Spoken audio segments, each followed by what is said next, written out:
Então, eu gostaria de fazer uma introdução. Em primeiro lugar, boa tarde a todos, a mais este seminário do IPEA, seminário tradicional das quartas-feiras, hoje excepcionalmente acontecendo num horário mais cedo, mas o tema de hoje é, obviamente, da maior relevância quando a gente pensa na perspectiva, né, das reformas microeconômicas que são necessárias para que o país possa acelerar o seu crescimento de longo prazo, reduzir distorções de alocação de recursos e potencializar aí o aumento do bem-estar da sociedade. Né? O título do seminário de hoje é Reforma do Sistema Local de Recuperação de Empresas Brasileiro para o Enfrentamento da Crise Sistêmica da Covid-19. Né? Vão apresentar o seminário, em primeiro lugar, o Alexandre dos Santos Cunha, do técnico de pesquisa e planejamento do IPEA, e o Cássio Machado Cavalli, que é pesquisador visitante no IPEA e trabalha na Escola de Direito de São Paulo, da Fundação Getúlio Vargas. O secretário de Política Econômica do Ministério da Economia, Adolfo Saxida, vai fazer comentários e debater o trabalho.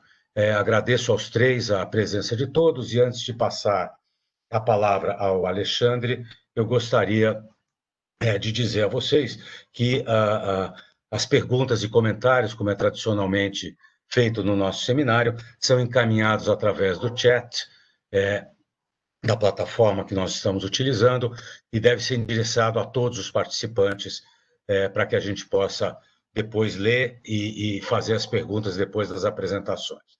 Então, passaria inicialmente a palavra para o Alexandre Cunha para fazer uma exposição inicial, depois o Cássio Cavalli vai complementar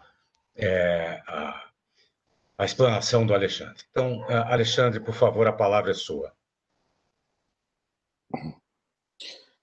Boa tarde a todas e a todos. Eu gostaria, em primeiro lugar, de agradecer ao nosso colega Paulo Levi por estar mediando o nosso seminário hoje. Agradecer ao colega Danilo Coelho, que foi o responsável pela organização desse seminário. E agradecer especialmente, né, ao professor Cássio Cavalli, que vem trabalhando conosco já há algum tempo em temas relativos à falência e recuperação de empresas, por estar aqui presente hoje para fazer a apresentação da nota técnica que será apresentada por nós, e também ao nosso colega, o secretário de Política Econômica do Ministério da Economia, Adolfo Saxida, que muito gentilmente se dispôs a estar aqui conosco hoje, participando, né, do debate da nossa nota técnica. Eu gostaria de fazer uma breve fala inicial, contextualizando, né, para contextualizar ao público onde se insere, né, em que espaço se insere a nota técnica que a gente publicou sobre a reforma do Sistema Legal de Recuperação de Empresas Brasileiro para o enfrentamento da crise sistêmica da Covid-19. Desde 2009, o IPEA estabeleceu, no âmbito da Diretoria de Estudos sobre o Estado, uma coordenação de estudos sobre justiça, cidadania e segurança pública, que vem, desde então, nesses 11 anos, trabalhando uma série de temas e questões relativas ao sistema de justiça brasileiro, à judicialização de políticas públicas, a questões relativas a direitos humanos, à violência e à segurança pública.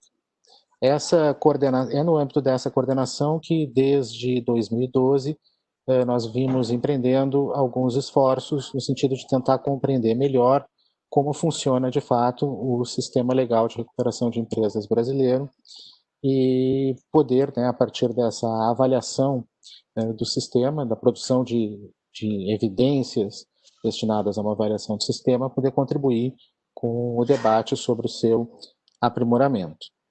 Como é de conhecimento, acredito, de todos os participantes, o Brasil empreendeu em 2006 uma grande reforma do seu sistema legal de recuperação de empresas, que era considerado quase unanimemente como ultrapassado e que não era mais o suficiente para dar um adequado tratamento ao problema das empresas em dificuldades econômicas.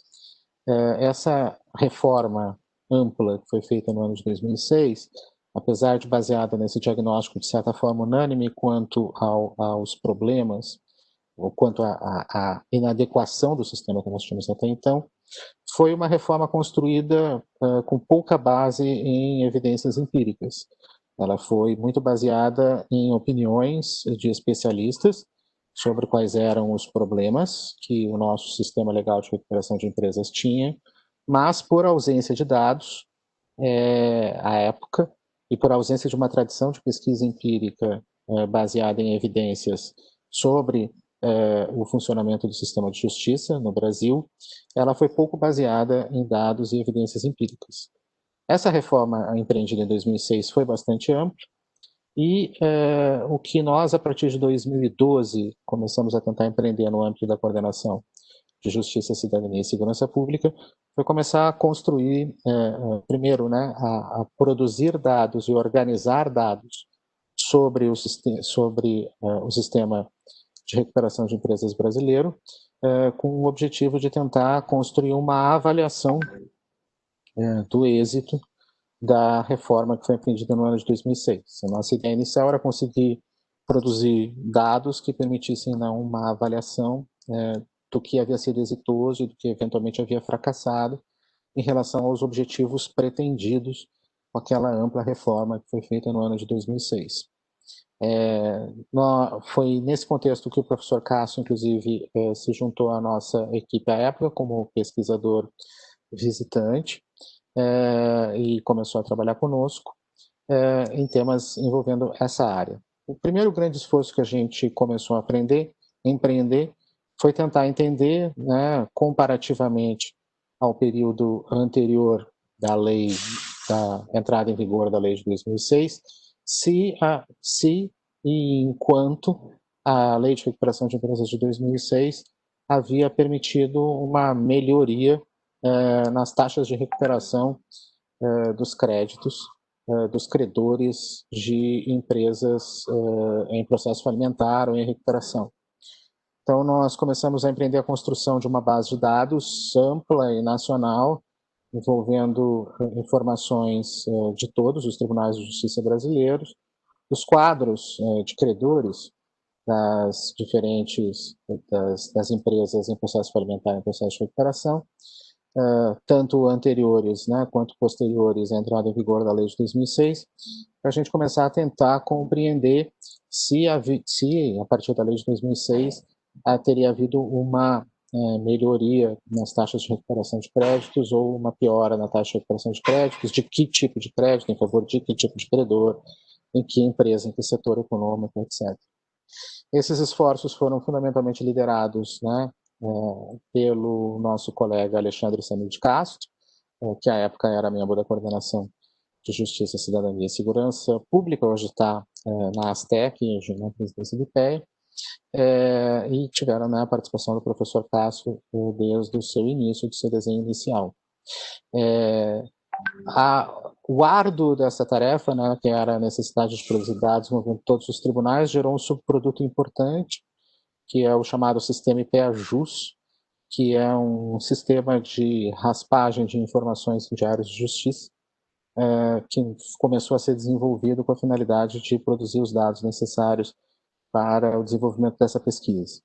Então, para além desses primeiros esforços de pesquisa que começaram lá em 2012, nós também participamos, a partir de 2016, de uma série de grupos de trabalho que foram instituídos no âmbito do então Ministério da Fazenda para a discussão de uma lei de falência e recuperação de empresas, especialmente voltada para pequenas e microempresas, e que foram organizados pelo Ministério da Fazenda ali no período entre 2016 e 2018, também, né, tentando apoiar tecnicamente o processo de construção de uma nova lei ou de uma reforma da legislação existente destinada ao enfrentamento específico do problema das pequeno e microempresas em dificuldades econômicas. Foi esse ano, né, com a questão da crise sanitária decorrente da pandemia do novo coronavírus, né, do SARS-CoV-2, a presidência do IPEA solicitou às diferentes áreas, às diferentes coordenações da casa, que nós produzíssemos, né, notas técnicas relativas a temas que seriam de debate prioritário no contexto da crise sanitária que a gente vem vivendo. Isso foi, né, em final de março desse ano, e a partir desse apelo do presidente do IPEA, nós, né, tendo visto essa trajetória que a gente já vinha percorrendo, e a partir de uma avaliação feita dentro da nossa coordenação de que a crise econômica que resultaria da crise sanitária seria uma crise bastante grave e que a superação dessa crise passaria necessariamente pela necessidade, né, da gente limpar os passivos resultantes da crise econômica, que seria fundamental para garantir o sucesso, o êxito da retomada, uma vez vencida a crise sanitária, que nós avançássemos as discussões sobre a reforma do sistema legal de recuperação de empresas, né, de falência e recuperação de empresas. Essa é uma discussão, como eu disse, que já vinha acontecendo desde pelo menos 2016, no âmbito do Ministério da Fazenda, então não era assim exatamente um tema novo, ainda que com ainda pouca evidência empírica, tal como no processo de reforma anterior, já vinha se avançando uma discussão sobre a necessidade da reforma da lei de 2006, né, de uma avaliação da lei de 2006 e uma reforma dos pontos menos exitosos da reforma que foi empreendida em 2006, então não era exatamente uma questão nova, mas ela se tornou absolutamente pungente, absolutamente, né, ela emergiu como absolutamente prioritária a partir da constatação de que nós, infelizmente, sofreríamos uma crise econômica severa em virtude da crise sanitária que a gente vinha vivendo. Então, foi nesse contexto que nós, rapidamente, atendendo a esse apelo do presidente do IPEA e a partir, né, da nossa avaliação da importância desse tema e do conhecimento que a gente já vinha construindo, acumulando dentro da coordenação e com a cooperação, né, do professor Cássio, que é um histórico, estudioso, um dos mais importantes especialistas brasileiros no tema, nós produzimos uma nota técnica que está publicada já desde maio, no hot site do IPEA, dedicado ao conjunto de estudos sobre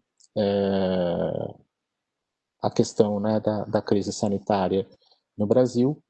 Nós publicamos na nota técnica, que tem o título do webinário de hoje, né, Reforma do Sistema Legal de Recuperação de Empresas Brasileiro para o Enfrentamento da Crise Sistêmica da Covid-19, na qual a gente tentou sistematizar de forma curta, breve e objetiva um conjunto de reflexões sobre questões que seriam relevantes a considerar na elaboração de uma reforma do sistema legal de recuperação de empresas que apoiasse a retomada do crescimento econômico a partir da superação da crise sanitária que a gente vem vivendo.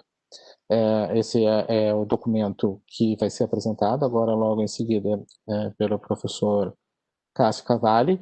Como eu disse, ele é um documento que tem essa característica, essa natureza, né, de marcar pontos que, no nosso entendimento, são relevantes para a discussão, e a gente vem trabalhando desde então no detalhamento desse conjunto de pontos, né, na elaboração, né, de um texto para discussão, no qual a gente aprofunde de forma mais ampla esses pontos que foram levantados e marcados por essa nota. A ideia do seminário hoje é, portanto, apresentar esses pontos para o debate público, também em apoio, né, ao processo, né, a partir desse processo de discussão, a gente possa contribuir no processo de redação desse texto para discussão que amplia, né, o debate e aprofunda as questões que são levantadas pela nota. Nesse meio tempo, né, não foi só, não apenas nós percebemos a importância e a urgência do tema, o Congresso Nacional vem avançando, né, uma proposta de reforma que inclusive com o apoio do governo e com o aporte, né, técnico do Ministério da Economia, que já vinha tramitando, né, anteriormente, né, foi um projeto de lei que foi aproveitado, foi encampado, né, pelo governo e aí eles foram aportados, né, foi elaborado um substitutivo com algumas alterações. Esse projeto está em andamento, tá, para votação no Senado Federal. É um projeto que enfrenta algumas das questões que a gente vai levantar hoje, mas não todas. Mas é um projeto que ainda não está, né, embora esteja já no Senado, já aprovado na Câmara, ele ainda não foi totalmente aprovado. Então, um pouco a ideia também é a gente poder, depois no debate, conseguir também discutir até que ponto as ideias que a gente está levantando aqui estão aproveitadas, né, nesse projeto que está em tramitação ou poderiam vir a ser aproveitadas no projeto em tramitação. Então, basicamente é isso. Paulo, eu agradeço, né, mais uma vez aqui pela mediação e passo a palavra de volta para você. Obrigado, Alexandre. Então, eu vou transferir a palavra para o Cássio Cavalli para fazer a apresentação aí do estudo propriamente dito, depois da contextualização feita pelo Alexandre. Então, Cássio, por favor, a palavra é sua. Bom, boa tarde a todos. É um prazer estar aqui, é uma satisfação compartilhar essa mesa virtual ao lado do Paulo Levi, do Alexandre Cunha. Enfim, também saúdo aqui o debatedor Adolfo Saxida, secretário do Ministério da Economia, enfim. E a ideia aqui, né, é debater estritamente a nota técnica que foi elaborada e foi publicada, pensando algumas questões relevantes para o sistema de insolvência brasileiro, mas que não foi pensada e que não endereçou questões relativas ao projeto de lei, agora 4458, de 2020, que se encontra no Senado, né, já tendo sido aprovado em 26 de agosto passado na Câmara dos Deputados, quando era o projeto de lei 62/2009, que introduz uma série de alterações na Lei 11.101 de 2005, que é a Lei de Falências, enfim, e trata, né, de diversos temas que são aqui apresentados, mas, ao mesmo tempo, trata de outros temas que não são aqui apresentados e também silencia com relação a alguns dos aspectos que são aqui na nota técnica apresentados. Então, para fazer uma separação, eu creio que clara entre qual é a lista da nota técnica de temas que foram suscitados, enfim, ou percebidos como relevantes, e o projeto de lei, vamos deixar o projeto de lei 4458 de lado, porque senão é fácil, né, que a gente acabe confundindo as coisas aqui, né, virtudes e defeitos de um lado ou de outro, pulam para um lado ou para o outro, enfim.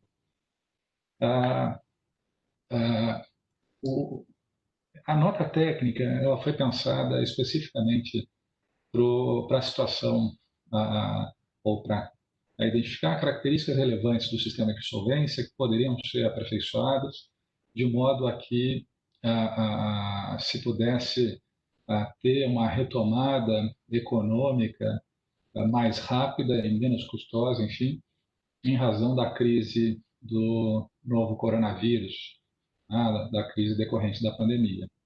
E portanto, essa nota técnica ela acaba abordando uma série de temas que não são necessariamente reconduzíveis a uma mesma ou um dado conjunto de características gerais de um sistema de insolvência.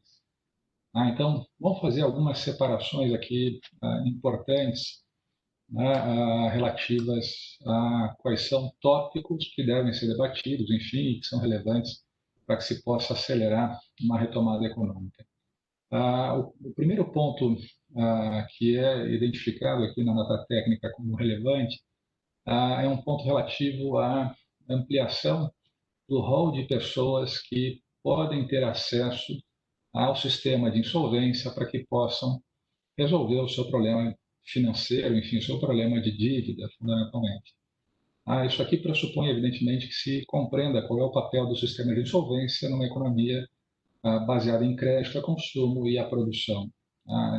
A ideia, basicamente, é pessoas que, porventura, se encontrarem com super alavancadas, né, com excesso de dívida, e que não possuem ativos e nem fluxo de caixa suficiente para fazer frente a essas obrigações, essas pessoas certamente vão ter restrições de crédito, restrições de acesso ao mercado de crédito e, portanto, não vão demandar enquanto consumidoras ou empreendedoras, né, empreendedores aqui demandando insumos, enfim, na economia, e, ao mesmo tempo, né, vão ficar afastados, enfim, do jogo econômico com um nome sujo. Esse é um problema relevante que tem que ser pensado, enfim, aqui no nosso sistema, ante o fato de que diversas pessoas que não são juridicamente qualificadas como empresárias têm problemas de endividamento, têm problemas de restrição a acesso ao mercado de crédito e não conseguem resolver o problema das restrições de acesso ao mercado de crédito. E, portanto, a gente já tem hoje, a depender do critério utilizado, de 40 a 60 milhões de pessoas superendividadas, pessoas das quais 40 e poucos milhões, de fato, não têm condições por ativos atuais ou fluxo de caixa futuro, de receita, de pagar as dívidas, e as estimativas relativas ao impacto do coronavírus, né, da pandemia, nesse contingente da população, projetam que se vai chegar em algo em torno de 100 milhões de pessoas com problemas de crédito e restrições de acesso ao mercado formal de crédito. A gente está falando aqui de metade da população brasileira, aproximadamente, enfim, é um contingente muito expressivo, que, se excluída do mercado formal de crédito, a consumo e a empreendedorismo, certamente vai impactar em demanda interna. A gente sabe que um dos problemas sérios dessa crise do coronavírus é uma redução de demanda por quebra de cadeias globais de fornecimento e, ao mesmo tempo, por mudança de comportamentos em diversos setores da economia, enfim. Basicamente, essas pessoas vão ficar enredadas em problemas de dívida e não vão contribuir para uma retomada mais rápida, enfim, da economia, tão logo superada a crise sanitária, enfim. Então, a ideia aqui, o ponto que foi levantado, é um ponto baseado na experiência norte-americana, que basicamente contém, ou que autoriza que virtualmente qualquer pessoa tenha acesso ao sistema de insolvência para que possa ou reestruturar suas dívidas de tal maneira a adequar o fluxo de pagamento de dívidas o seu fluxo de caixa livre, a sua receita líquida aqui, enfim, ou para que as pessoas possam fazer algo que existe desde o direito romano, enfim, mas que nos Estados Unidos ganhou grande projeção de relevância no mercado de crédito, que é entregar, num processo formal de insolvência, todos os seus ativos. Com frequência são pessoas pobres que não possuem ativos, enfim, mas que entregam todos os seus ativos presentes e obtêm a média nos Estados Unidos, do que se obtém dessa ordem judicial, obtém um discharge, uma liberação de dívidas em aproximadamente 2 semanas a contar do filing, ou seja, do ajuizamento do pedido de falência pessoal, que segue o mesmo procedimento do Código de Falências americano para a falência de empresas. E essas pessoas têm, então, suas dívidas todas liberadas, há uma extinção de dívidas, e claro que o ranking de crédito no cadastro positivo de crédito é zerado, então não se dá uma carta branca para uma retomada, um acesso livre ao mercado de crédito, vai ter que reconstruir uma reputação de crédito, mas, de todo modo, o fundamento que os norte-americanos dão para essa possibilidade, que é utilizada por aproximadamente 1 milhão de pessoas, esse número foi cruzado em 96, ou seja, de 96 para cá, se tem algo mais de 1 milhão de pessoas. Nos anos recentes teve uma queda, enfim, pequena, mas o fundamento que os americanos dão a essa possibilidade é basicamente a ideia de que pessoas com restrições de acesso ao mercado formal de crédito não contribuem para o jogo econômico e, portanto, não faz sentido que pessoas sejam mantidas com as dívidas e credores tenham que carregar provisões pesadas também por conta dessas dívidas não pagas, de tal maneira que, então, é melhor liberar essas dívidas para que as pessoas retornem ao mercado formal de crédito. Há um fundamento utilitarista relevante e que, ao mesmo tempo, vem da economia mais avançada, enfim, mais desenvolvida, do mercado de crédito mais desenvolvido do mundo. E, portanto, é um exemplo que nós devemos ponderar.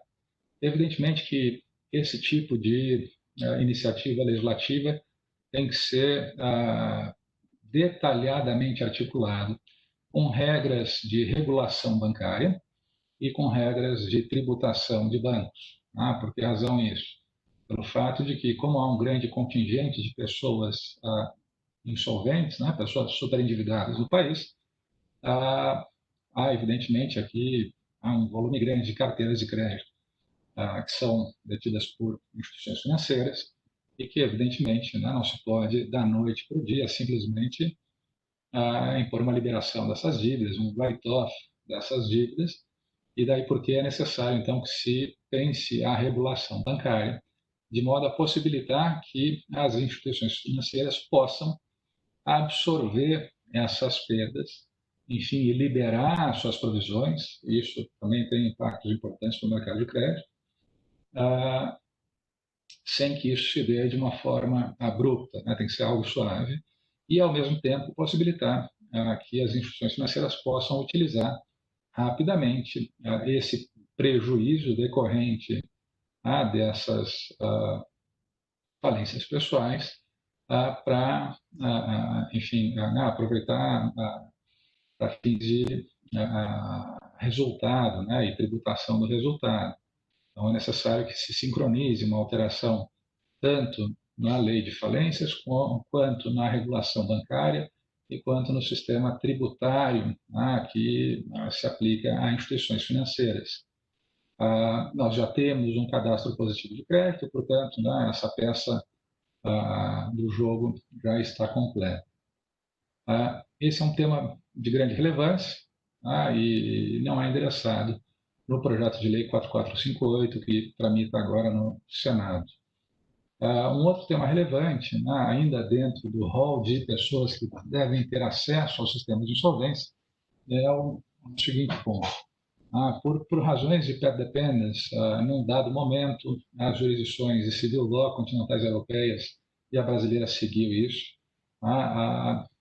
fizeram uma separação histórica entre certas pessoas que têm acesso ao sistema de insolvência e certas pessoas que não têm acesso ao sistema de insolvência. Historicamente, no século XVII, se fez uma separação. Só quem fosse comerciante, ou hoje em dia se diz empresário, teria acesso ao sistema de insolvência. Quem não fosse juridicamente qualificado dessa forma não teria acesso, ainda que fosse devedor insolvente, com problemas de dívida e de incapacidade de honrar as suas dívidas.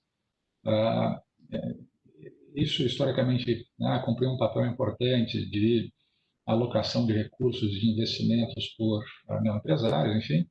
Mas, de todo modo, hoje em dia, o resultado prático é o seguinte: que existem diversos devedores, enfim, diversas organizações, enfim, que têm problemas financeiros, têm problemas de fluxo de caixa, de insolvência, mas que não têm acesso ao sistema formal de insolvência para reestruturar as suas dívidas. E, portanto, são setores da economia, enfim, que ficam desassistidos, têm ferramentas a menos para lidar com problemas de dívida. Exemplos aqui: quem é que não é juridicamente qualificado como empresário e, portanto, não tem acesso aos sistemas de insolvência?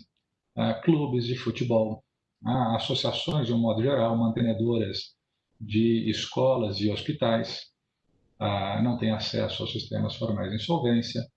A depender do critério utilizado, enfim, produtores rurais também não têm acesso ao sistema formal de insolvência.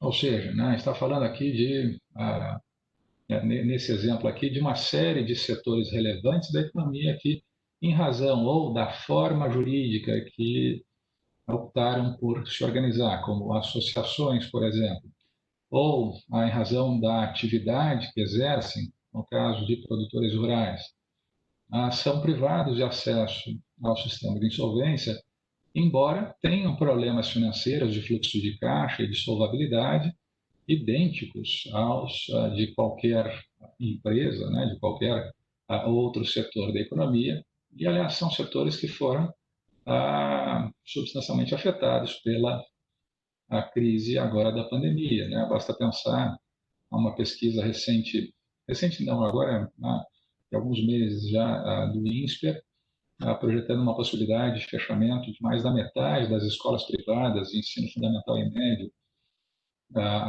em razão da pandemia, ou seja, é um setor relevante e é um setor que não conta com ferramentas de reestruturação para enfrentar problemas de fluxo de caixa, problemas de insolvência.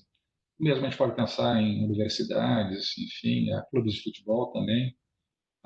Então, pensar qual é o papel do sistema de insolvência enquanto uma ferramenta que pode ter alguma utilidade para resolver problemas financeiros, né, e ampliar o acesso, enfim, atualmente, né, organizações que não se legitimam a postular a ter acesso ao sistema de insolvência, enfim, é um tema relevante para conseguir enfrentar rapidamente a crise decorrente agora da pandemia. Além disso, aqui não vou seguir necessariamente a ordem dos tópicos da nota técnica, eu vou fazer uma pequena inversão aqui, para agrupar alguns temas que possam, enfim, ter aspectos comuns. Enfim. Quais são as funções de um sistema de insolvência e, portanto, como é que devem as instituições de insolvência ser desenhadas para que possam desempenhar essas funções, né, para que possam promover determinados objetivos. O sistema de insolvência tem duas grandes funções. Uma principal função aqui é a ideia de maximização do valor de ativos de um devedor. Em que sentido isso? Se um devedor responde por todas as suas dívidas, com os seus bens presentes e futuros, e, portanto, com os seus bens atuais e com o seu fluxo de caixa, deve-se pensar a forma pela qual os credores podem atacar esse patrimônio, de modo a que essa execução não reduza o valor do patrimônio. Pelo contrário, né? Ou melhor dizendo, tenha o menor impacto possível, de modo a que se preserve o maior valor possível, com o objetivo de possibilitar que outros credores e acionistas, enfim, possam recuperar os seus créditos e os seus investimentos. Então, portanto, um sistema de execução singular, de cobrança de dívidas, que tenha um dado desenho eventualmente muito agressivo, pode gerar externalidades negativas sobre os demais credores, demais investidores, financiadores de uma dada empresa ou de um dado devedor, e, portanto, acabam gerando, enfim, perdas sociais. Então, é melhor pensar como se pode desenhar as regras de execução de modo a que se reduzam essas externalidades negativas e que se maximize o valor daquele conjunto de bens que respondem por dívidas, né, de um mesmo devedor perante vários credores e demais interessados. E a ideia aqui, basicamente, então, é evitar, usando uma outra terminologia talvez mais comum, que ocorra uma venda fragmentada, uma liquidação de ativos, quando os ativos de um dado devedor, em conjunto, possuem uma capacidade de geração de fluxo de caixa livre e possuem um VPL maior, enfim, um valor de going concern. E como é que se faz isso? Para que se mantenha um conjunto de ativos em conjunto, unido, não fragmentado, de tal maneira que se maximize esse valor e, portanto, que se aumente o recovery de crédito e a recuperação ou remuneração de investidores. Por regras que alteram a forma de execução e é disso que trata fundamentalmente o direito à insolvência. A recuperação judicial de empresas e falência tratam disso. Algumas regras que não constam da lei atual, enfim, ou que não são desenhadas da melhor forma na lei atual.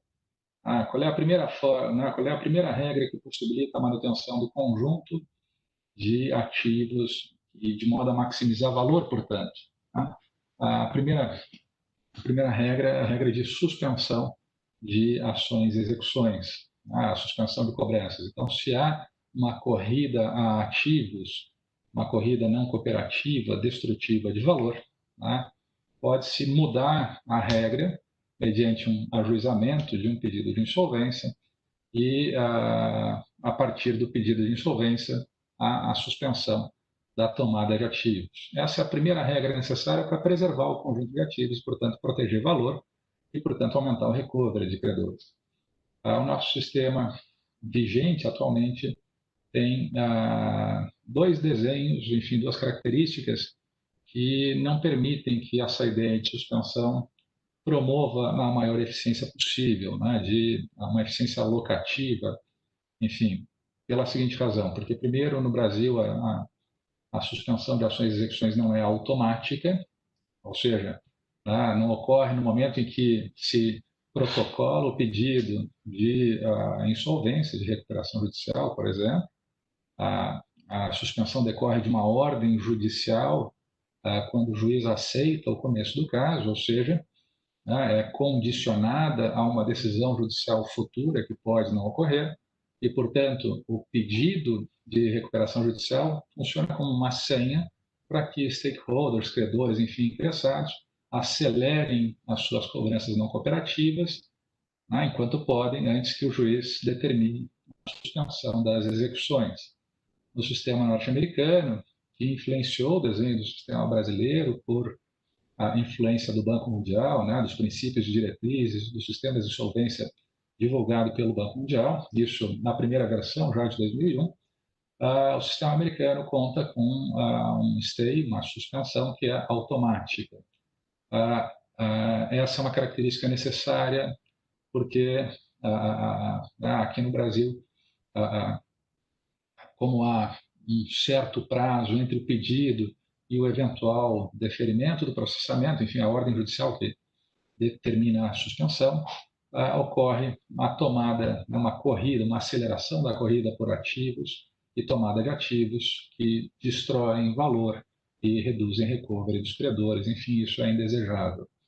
Além disso, é necessário formalizar que essa suspensão se dá de forma ampla, ou seja, todos os credores têm que ser afetados por todos os credores e todos os stakeholders interessados na companhia, ou nos ativos, enfim, têm que ser impedidos de tomar ativos. Aqui no Brasil, apenas credores sujeitos à recuperação que não vão poder continuar com as suas cobranças, mas credores não sujeitos, pelo texto da lei, podem seguir com as suas execuções, como ocorre com execuções fiscais, por exemplo, ou como ocorre com, em alguns casos, certos créditos garantidos por alienação fiduciária. Qual é o problema? Que a jurisprudência, os tribunais, em muitos casos, acabam suspendendo ou impedindo as execuções fiscais de prosseguirem, ou de credores garantidos por alienação fiduciária, a também prosseguirem nas suas execuções. Qual é o problema disso? A jurisprudência corrigiu a parte do problema? Sim, mas, por outro lado, isso reforça uma ideia de insegurança jurídica, no sentido de que o Brasil possui uma lei e os tribunais aplicam a uma lei vigente, positivada, mas o direito que é aplicado pelos tribunais é distinto daquele texto da lei. Isso acaba rendendo, vamos dizer, alguns impactos reputacionais ao Brasil no mercado de crédito. como o sistema americano, que é um sistema que serve como referência, né, para a global, enfim, para sistemas de insolvência, tem essa suspensão automática e generalizada. Eu creio que o custo aqui de implementar um tal desenho institucional não seria tão alto, vamos dizer, né? Pelo contrário, seria bastante justificável se implementasse regras nesse sentido. Além disso, não é só pela tomada de ativos em execuções que há uma redução de valor, enfim, ou que a não cooperação se manifesta e destrói valor. Existem outras formas para que se possa não cooperar e tomar ativos tentando chegar na frente de outros interessados. E o Alexandre falou que nós temos uma compreensão reduzida de uma perspectiva empírica, né, sobre os sistemas de insolvência, mas também nós temos uma compreensão reduzida em desenvolvimento, que tem se aprimorado, evidentemente, a cada ano, mas ainda bastante reduzida sobre a teoria da insolvência, né, quais são aqui desenhos teóricos descritivos e normativos que podem orientar a elaboração de uma lei de insolvência. E um dos temas que falta aqui e que se encontra, enfim, bastante disciplinado no sistema americano, enfim, é um lugar comum, é uma das características mais importantes do sistema americano, diz respeito à disciplina dos contratos em curso, usando aqui a dicção dos portugueses, né? Como a insolvência afeta contratos ou negócios em curso durante a recuperação judicial. Com outras palavras, né? Não credores, mas contratantes, quem alugou um imóvel para a empresa, que, enfim, fornece determinado bens para a empresa, quer dizer, que mantém contratos em curso, em execução, os americanos chamam de executory contracts. Um contratante pode, eventualmente, utilizar certas técnicas contratuais para rescindir o contrato, não fornecer e, com isso, não ter uma exposição de crédito diluída em dado conjunto. Pois é necessário que a gente legisle para lidar com negócios em curso. Não há um vazio na nossa lei, enfim, há um vazio de compreensão, enfim, porque há uma série de problemas decorrentes de contratos que são ou resolvidos no curso da insolvência ou que os tribunais usam outras ferramentas que atuam como equivalentes funcionais para impedir essa saída decorrente por meio de uma resolução do contrato. E, ao mesmo tempo, também nós precisamos de regra para impedir que haja um oportunismo inverso da empresa, que daí é aprisionado um contratante, esse contratante vai amargar o ônus de ter que manter um contrato, tendo um crédito pré-pedido que não vai ser pago. Então, tem que ter regras sobre como se vai poder assumir o contrato, ou, enfim, como se vai poder rejeitar o contrato e assim por diante. Como há no sistema americano, enfim, e não são regras de difícil compreensão. E aqui entra um ponto relevante, eu creio, né? Eu referi aqui a limitações teóricas que nós temos para a nossa compreensão aqui, né, do sistema de insolvência, para a descrição e orientação normativa de como devem ser as regras de insolvência. E eu creio que há aqui também um ponto interessante. A gente poderia criar certas regras que contribuem para uma compreensão analítica do que se passa no sistema de insolvência. Na recuperação judicial no Brasil, quando uma companhia, uma SA, pede recuperação judicial, ela segue administrando seus bens e negocia com seus credores uma reestruturação, enfim. Então, o devedor permanece na posse dos bens e no seu patrimônio, e os credores também estão naquele mesmo patrimônio. No sistema norte-americano, eles têm um expediente analítico que é bastante interessante, que é o seguinte: ao invés de ter o patrimônio, que é um conjunto de ativos e passivos, um balanço da companhia, quando uma empresa pede recuperação judicial, se cria ao lado dessa empresa, automaticamente, uma massa recuperacional, semelhante ao que nós temos aqui no Brasil, massas falidas. Se duplica o balanço, se passa a ter um outro conjunto patrimonial, e agora esse conjunto patrimonial vai, enfim, tomar os ativos, vai assumir ou rejeitar contratos e possibilita, e quem administra né, essa massa recuperacional é o próprio devedor, por isso que se fala nos Estados Unidos que é o devedor na posse.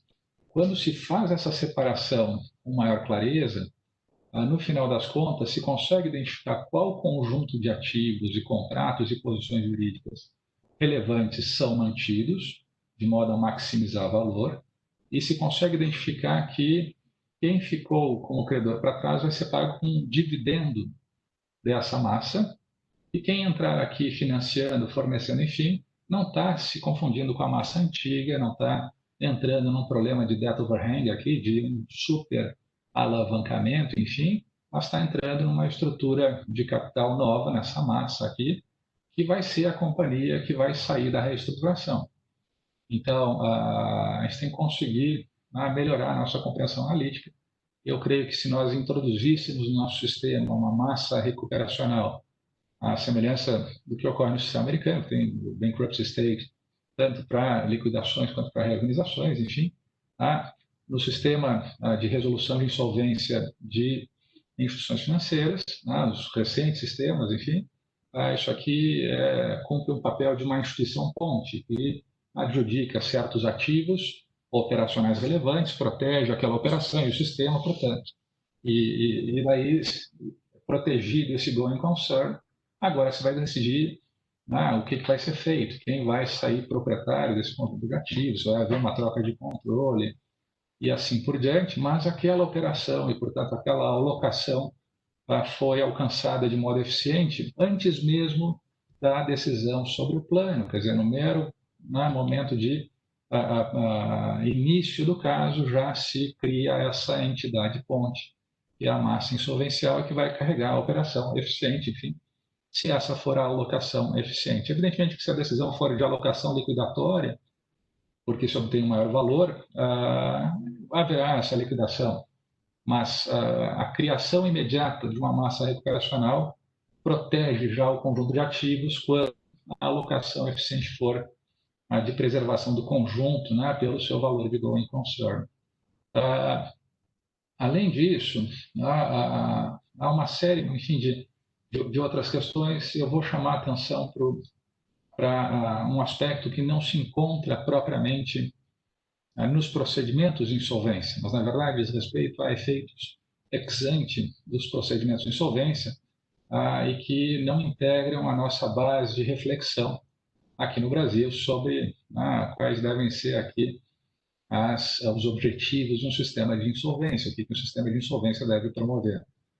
Como eu disse, há carência de compreensão teórica sobre sistemas de insolvência. A que eu me refiro? Dados os desenhos institucionais do sistema de insolvência, interferem, evidentemente, na resolução ex post da situação de insolvência, ao ser iniciado o procedimento, quais vão ser os custos e a velocidade, assim por diante, desse procedimento e a capacidade de realizar uma alocação de ativos. Mas esse desenho também tem efeitos ex ante, ou seja, impacta ex ante no mercado de crédito e impacta ex ante também no mercado de reestruturação de empresas.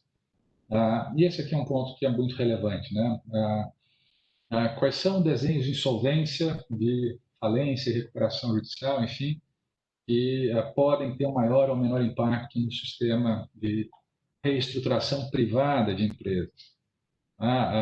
Eu vou me referir aqui a um conjunto específico de regras que são muito nocivas na minha leitura, têm impactos ex ante muito ineficientes, que são as seguintes. Em falências, se uma empresa teve a falência decretada, uma série de atos praticados antes da falência vão ser desconsiderados pela massa falida e ativos vão ser retomados, enfim, certos atos vão ser desfeitos. São aqui as chamadas clawbacks, aqui, efeitos retroativos, vamos chamar assim, da falência. Isso se vê aqui na ação revocatória falimentar, dos artigos 129 seguintes da nossa lei. Quais são hipóteses aqui de ineficácia falimentar pela nossa lei? São pagamento de dívida ainda não vencida. Então, se antes da falência o devedor paga a dívida não vencida e faliu depois, o credor tem que devolver os ativos. o pagamento recebido, enfim. Pagamento de dívida vencida, mas por meio diverso do contratado, dação em pagamento. Ou seja, se o devedor procura um credor e paga por troca de debêntures ou por entrega de outro ativo que não o valor, o modo pactuado originalmente, há ineficácia em caso de falência. Além disso, há hipóteses de perdão de dívida e há também certos desinvestimentos, venda de ativos relevantes, e se faz que, em caso de falência, esses ativos têm que ser retomados pela massa falida e o adquirente tem que devolver esses ativos. E, além disso, também entram aqui reforços de garantia. Dívidas antigas que estão sendo renegociadas e há um reforço de garantia, e depois vem a falência, essa garantia cai na falência. Qual é o problema dessas regras de ineficácia falimentar? São regras que existem com a exata mesma redação já há quase 100 anos, desde a lei anterior, a lei de 2005. A lei de 2005 apenas copiou e colou, com pequeníssimas modificações, enfim, em alguns pontos, nessas regras, o que mostra uma deficiência de compreensão teórica acentuada pelo seguinte, porque se uma empresa está com problemas de fluxo de caixa, em crise financeira, ela não vai pedir recuperação judicial. Essa não é a primeira opção, e ainda bem que não é, porque os procedimentos de insolvência são sempre second best, têm os seus custos inelimináveis, de tempos e impactos reputacionais, assim por diante, e os tornam uma opção que, enfim, não é a mais eficiente. É melhor que se deixe que as empresas possam se reestruturar privadamente, com menores impactos reputacionais, com menores custos, de uma forma mais veloz. Mas todas as técnicas de workout, de reestruturação privada de dívidas, são atacadas pelas regras de ineficácia falimentar. Então, se uma empresa, por exemplo, tem uma emissão de debêntures, vai defaultar em juros que se vencem em breve, e agora essa empresa quer, enfim, basicamente resolver esse problema de emissão. O que ela vai fazer?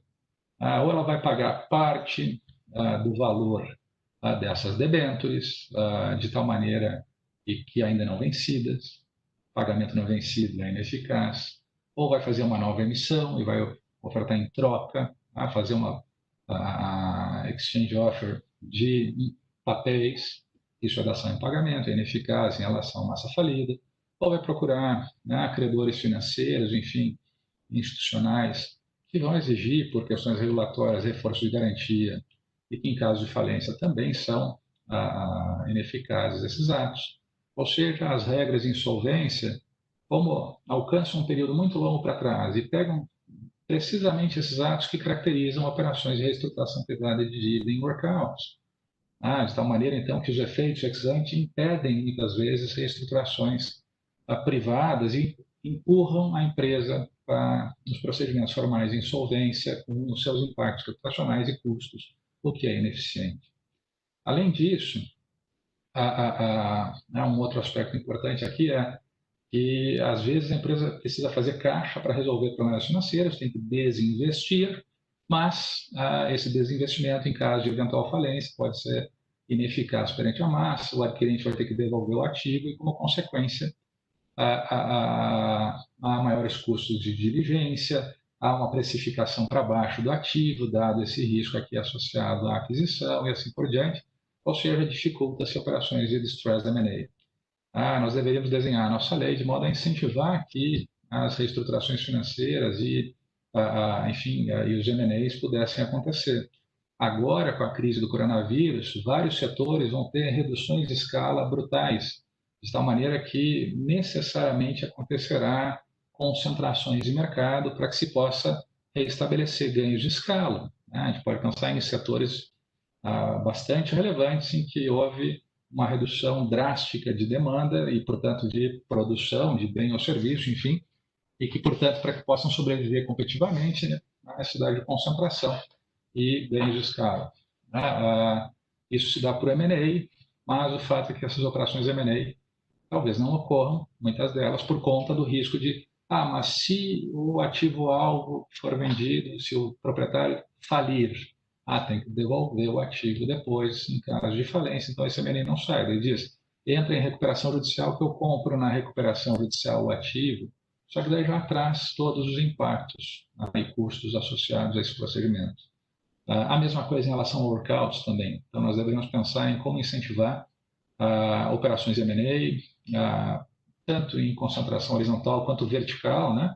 Várias empresas, cadeias que estão produtivas bastante abatidas, vamos dizer, e que certas empresas podem comprar fornecedores ou distribuidores seus de modo a continuar aquela operação, mas já com a integração vertical. Isso é um M&A que tem que ser incentivado, enfim, para uma retomada mais rápida da economia, ao invés de colocar a empresa que faz parte dessa cadeia produtiva em recuperação judicial ou falência com todos os problemas aqui associados, né? Isso não faz sentido. E, por fim, aqui há N outras questões, mas eu vou chamar a atenção de mais uma só que diz respeito à eficácia alocativa, mas, na verdade, obstáculos que se antepõem a uma alocação eficiente de ativos em situações de insolvência, né? A literatura enfatiza muito a importância da eficácia alocativa dos procedimentos de insolvência, ou seja, a manutenção de conjunto de ativos enquanto going concern, ou a fragmentação de ativos em uma liquidação, enfim, de forma mais rápida, enfim, com menores custos procedimentais e tal, né? Por meio de regras de stay, criação de um stay, enfim, né? Várias dessas regras.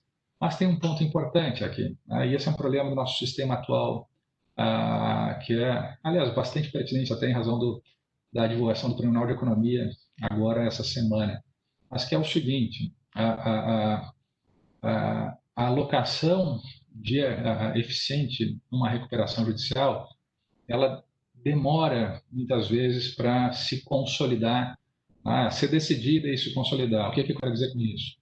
Muitas vezes o controlador atual de uma companhia não tem mais condições de tocar aquela operação e há necessidade tanto ou de desinvestimento ou quanto, às vezes, de venda da operação inteira para alguém que dê maior valor àquela operação. Um concorrente que quer fazer uma concentração, por exemplo, para retomar escala aqui, escopo, enfim. E quando é que você vai poder fazer essa venda? Num plano de recuperação judicial. Porque só quando a empresa pede recuperação, vai negociar um plano, apresenta o plano, aí os credores se reúnem numa assembleia, daí deliberam, se aprovam um plano e depois se faz a venda. Só que tem um problema aqui. Então, entre o momento do início do caso e a deliberação desse plano, que envolve desinvestimento, vai um longo período. Mas a venda só vai ser feita no plano porque, pela regra atual, só vendas feitas no plano têm maior proteção, são vendas limpas, sem sucessão, então sem problemas de assimetria informacional e seleção adversa que deprimem preço de ativos, enfim, M&As. Só que o fato é que, do início do caso até se ter o plano, esse tempo aqui vai destruindo o valor dessa empresa, porque os impactos captacionais, os custos de financiamento aumentam, né? Nós temos acesso ao mercado financeiro por conta de impactos regulatórios, fornecedores não financiam mais a companhia, cobram antecipado para fornecer, enfim, então a empresa vai perdendo valor e quando chega na assembleia e tem um plano para vender e tal, já vai vender um ativo e já perdeu muito, um conjunto de ativos, enfim, perdeu boa parte do seu valor. O que se deveria fazer? E, aliás, esse tempo aqui é um tempo longo, porque tem um problema, e esse é um problema sério, que é a alocação eficiente, embora se diga que seja decidida na Assembleia de Credores para maximizar o valor, preservar a empresa, isso aqui, de um ponto de vista prático e teórico também, mas não está na literatura dominante, vamos dizer, mas tem um aspecto relevante que é o seguinte: a decisão que os credores tomam numa Assembleia de Credores não é uma decisão relativa à alocação eficiente de ativos, de preservação da empresa. É uma decisão distributiva, ou seja, os credores podem preferir um plano que destrua valor, mas que lhes assegure uma fatia maior, daquela torta menor, do que alguma decisão que possa gerar uma maximização de valor, em liquidação ou não, enfim, mas que dê ao credor uma fatia menor. a discussão é meramente distributiva. E o problema é que esse jogo de credores aqui, que se faz para chegar numa coalizão majoritária, que a Assembleia vai deliberar pelo plano, é um jogo que não tem um equilíbrio, e muito menos um equilíbrio eficiente, de um ponto de vista de maximização alocativa. A gente está falando de um jogo que envolve múltiplos equilíbrios e, portanto, a gente tem aqui um jogo em que se demora muito tempo até se conseguir chegar numa dada coalizão majoritária capaz de deliberar por um plano, enfim, e isso faz com que as recuperações durem muito mais do que, em tese, deveriam durar pela lei. A lei fala que em 180 dias teria um plano já negociado, aprovado e homologado. Na prática, as recuperações judiciais vão ter uma assembleia em 1 ano, 2, a contar do início do caso. Se demora muito mais porque tem um problema de formação de coalizões em razão desses múltiplos equilíbrios que são afetados por questões distributivas.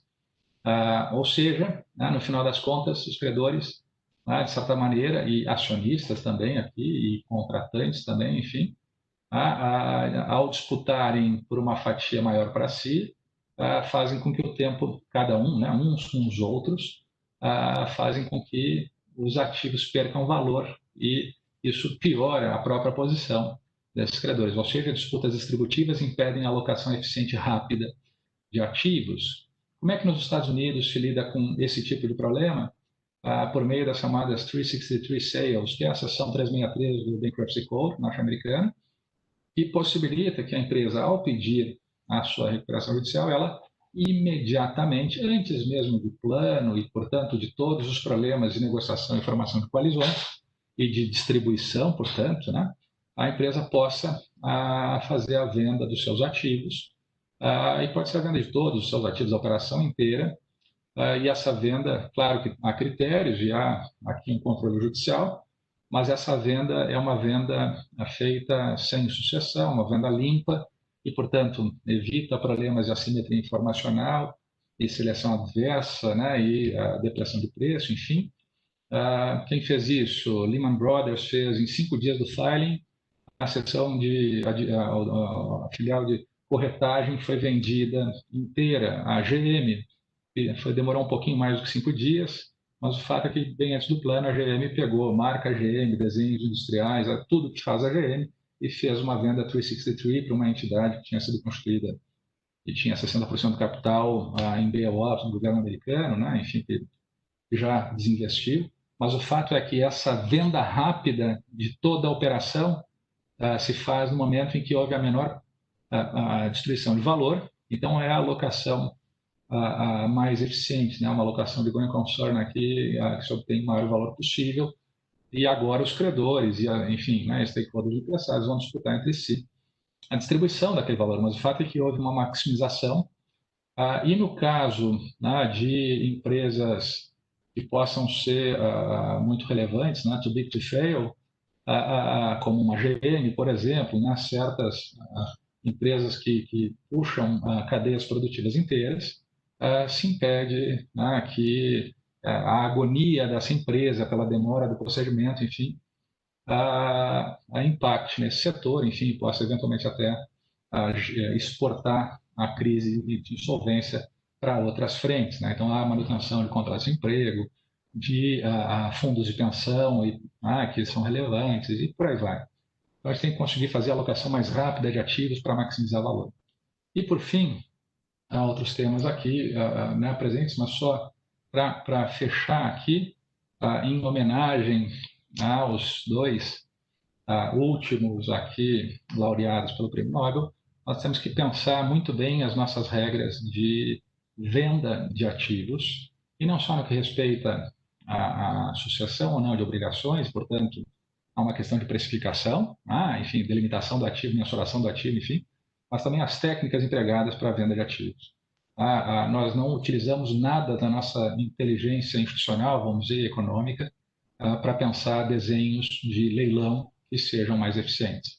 Então, regras como stalking horse com right to match ou right to top, que possibilitam uma diligência e uma precificação e uma sinalização para o mercado que é relevante para revelar preço e promover competição, não fazem parte das regras que nós temos na nossa lei, por exemplo, e nós podemos usar isso, né?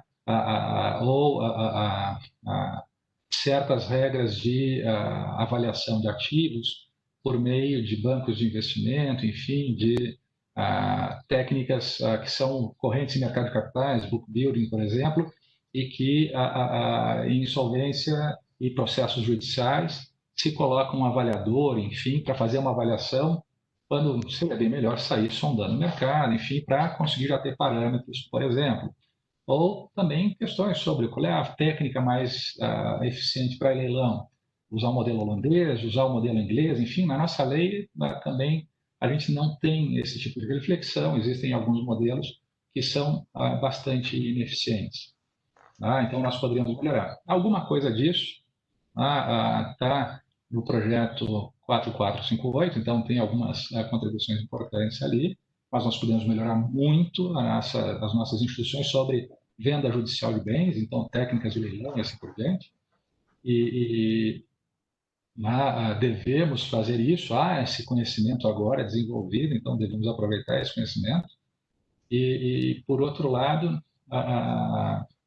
enfim, temos que prestar atenção sobre, com base nessa técnica de maximização de valor, pelo seguinte, daí eu parei para pensar aqui pelo seguinte, eu falei, o 4458 tem coisas boas, tem, mas tem muitas coisas bastante ruins que são destruidoras de valor e que vão gerar uma redução de recovery, com certeza, de credores, e que também, o programa 4458 vai gerar impasses que vão destruir valor em empresas e empregos e tal. Então, ao falar bem de alguma coisa do 4458, não quer dizer que eu estou endossando o conjunto do 4458, que eu acho muito problemático. Enfim, há N outras questões aqui que estão na nota técnica. Como o Alexandre mencionou, a nota técnica é praticamente uma lista, uma relação de temas relevantes e não detalha necessariamente muitos desses temas e muitas dessas questões, mas levanta esses temas como temas importantes para uma reforma do sistema de insolvência, uma eventual reforma do sistema de insolvência.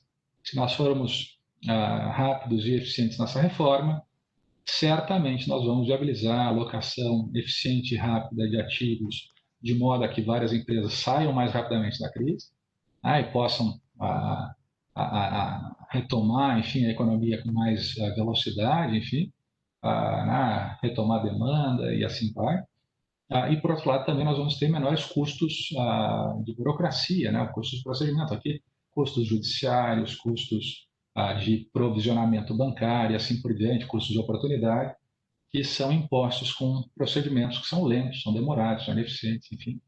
Então, nós teríamos que pensar em como implementar essas regras, esses desenhos aqui, da forma mais rápida e eficiente possível. É um debate importante, eu creio que vale a pena, enfim, participar desse debate e tentar construir melhores soluções. Eu agradeço a todos, eu peço desculpas, passei aqui alguns minutinhos do tempo original, mas enfim, há outros temas que estão, constam da nota técnica e, enfim, vamos debater, vamos para uma próxima, talvez a gente veja outros temas e assim vai. Muito obrigado. Obrigado, Cássio. Excelente apresentação. Você abordou vários temas aí ligados a acesso, à manutenção da capacidade de produção das empresas, maximização do valor dos ativos das empresas com problemas. Certamente temos bastante tópicos aí para debater. Eu queria passar, então, a palavra para o Adolfo Saxida. Adolfo, por favor, para as suas considerações.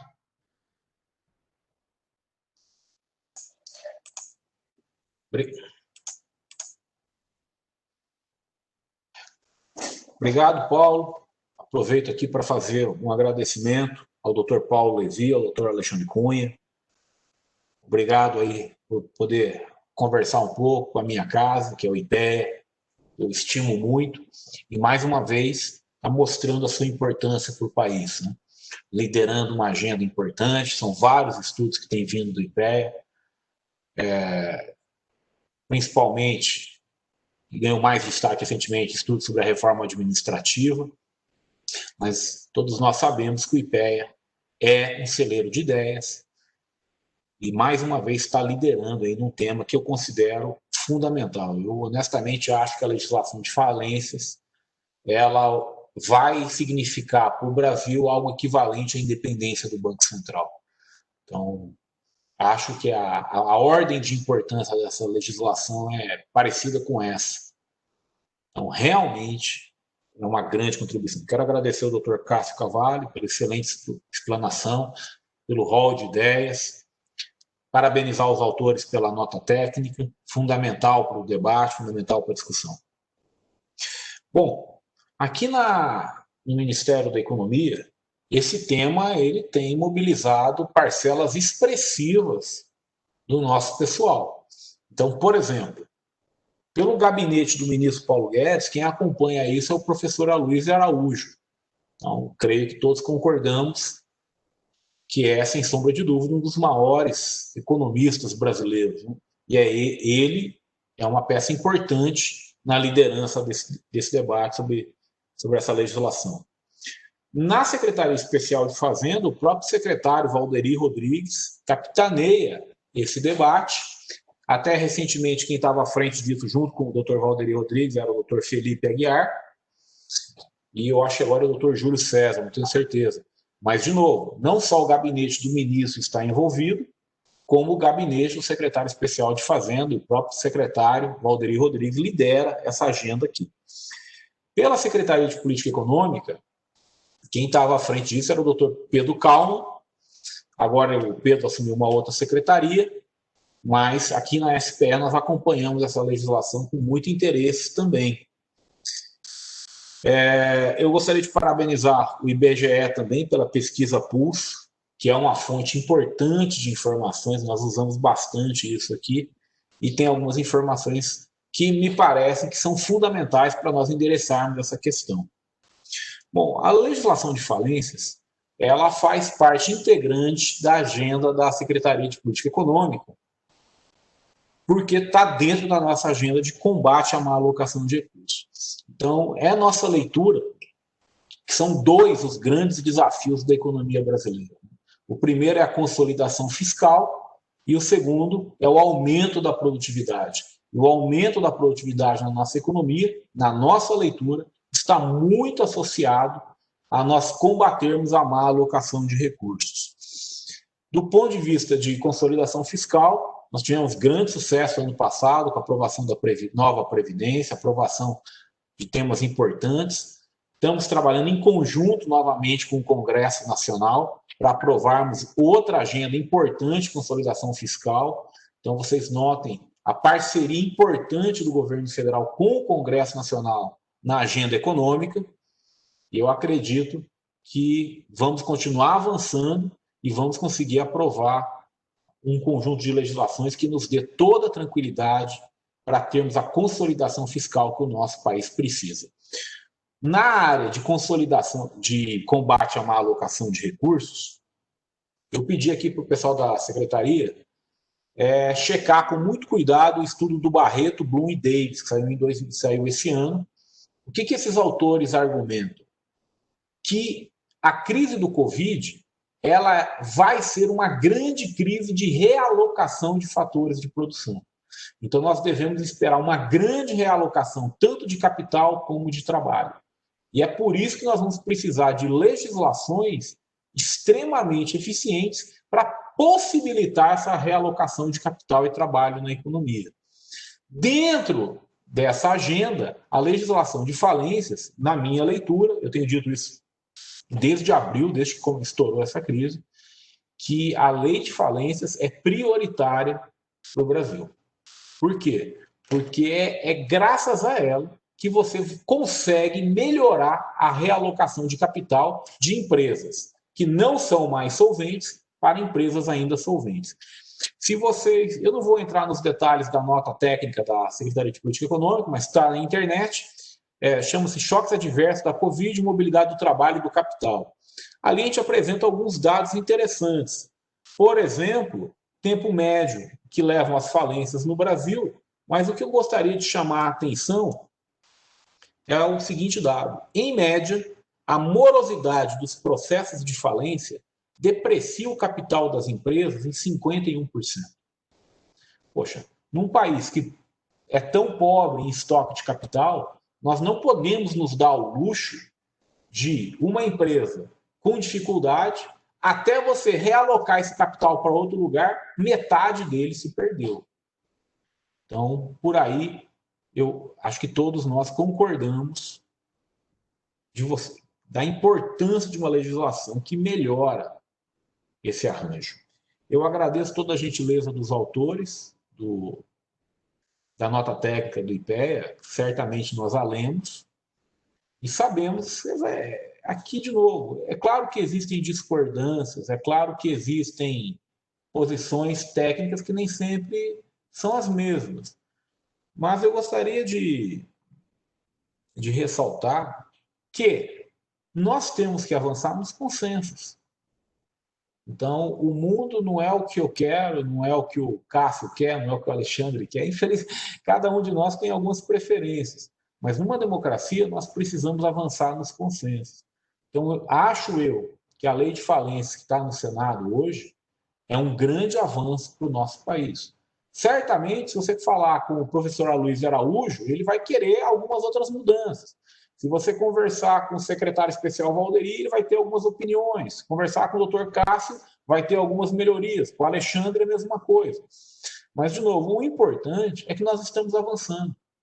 E eu quero destacar aqui a importância do Congresso Nacional nessa parceria.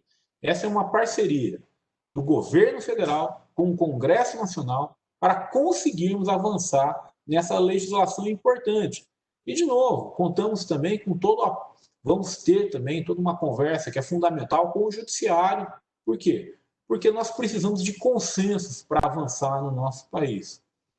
Por fim, eu gostaria de destacar que a legislação de falências ela faz parte de uma agenda muito maior que se refere à melhoria dos mercados de crédito, dos mercados de capital e do mercado de garantia. Nós sabemos que o quê? Quando você melhora a qualidade das garantias, quando você aumenta a velocidade de recuperação de um ativo, por exemplo, isso tem importantes efeitos macroeconômicos. E a SPE ela tem uma ampla agenda sobre garantias, sobre mercado de crédito, sobre mercado de capitais, e tenho certeza que com o apoio do Congresso Nacional, com o apoio da academia, porque nós estudamos muito o que a academia fala, nós vamos poder avançar nessa agenda importante para o ano que vem. Por quê? Porque o ano que vem é fundamental melhorarmos os canais de crédito da nossa economia. Então, quando você olha a literatura internacional, a literatura ela é unânime em afirmar que o canal de crédito vai ser fundamental para a retomada vir mais forte no ano de 2021. Então, estamos fazendo o dever de casa aqui, tentando aprimorar os canais de crédito da nossa economia também. Eu gostaria de encerrar dando o exemplo recente de um programa, mais uma parceria de sucesso do governo federal com o Congresso Nacional, que foi o PEAC Maquininhas. O que é o PEAC Maquininhas? Se você for olhar, esse me parece o mais moderno programa de crédito para micro, pequenas empresas que tem... Olha, eu não vou dizer que é o mais eficiente do mundo, mas certamente é um dos melhores programas de crédito desenhados. Você revê a literatura, tudo que mais ou menos é possível colocar numa legislação, com os consensos que nós tivemos, nós colocamos no PEAC Maquininhas. Então, uma pessoa que é MEI pode ter acesso a isso. Aí, qual é a garantia que ela vai dar? A garantia são os recebíveis futuros do cartão de crédito. Por isso que chama PEAC Maquininhas o programa. Então, é toda uma tecnologia, é um modelo de última geração que nós trouxemos para o Brasil, que, junto com o Pronamp, definitivamente fez o crédito chegar às micro e pequenas empresas. E, no caso do PEAC Maquininhas, chega inclusive ao MEI. Meus caros, muito obrigado por essa oportunidade, é uma tremenda honra poder participar aqui com essa banca desse importante evento do IPEA. Obrigado, pessoal. Obrigado, Adolfo, pelos seus comentários, e certamente o Cássio e o Alexandre vão querer complementar ou se manifestar sobre os pontos que você levantou. Nós temos aqui duas questões, tá certo? Eu vou fazer a primeira para o professor Cássio, feita pelo Pedro Simas. Ele pergunta o seguinte: na sua opinião, professor Cássio, seria possível que o PL pendente no Senado seja modificado a fim de que pessoas físicas sejam contempladas no mesmo, a fim de que tenhamos algo similar ao discharge dos Estados Unidos? Há vontade legislativa para tanto? E, caso negativo, é possível vislumbrar que a jurisprudência venha a suprir essa necessidade? Então, eu vou pedir para o Cássio responder primeiro, e depois a pergunta seguinte tem mais a ver com a mecânica da recuperação judicial, tá certo? E a gente retoma em seguida. O Alexandre também, se quiser comentar, está aberto, assim como o Adolfo, tá? Então, por favor, Cássio. Bom, perfeito.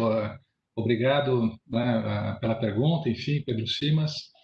E a pergunta é muito relevante e certamente quem tem melhores condições de responder essa pergunta são os assessores legislativos, enfim, e cientistas políticos que conhecem o processo legislativo, o jogo político, enfim, porque evidentemente que aqui há uma série de trocas que são realizadas, né, para que se possa implementar uma instituição como a do discharge, da falência pessoal, nos moldes do sistema norte-americano.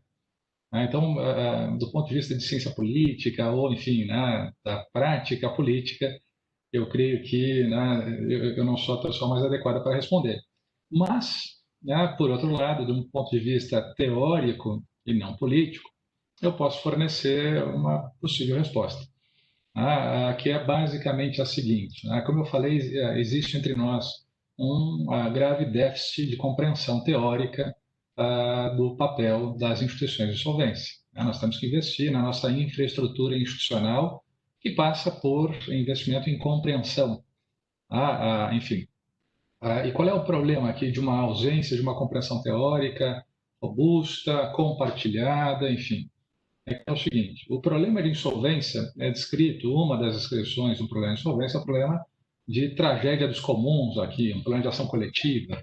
Alguns vão para a feira dos jogos e botam como o dilema dos prisioneiros, que é um problema não cooperativo.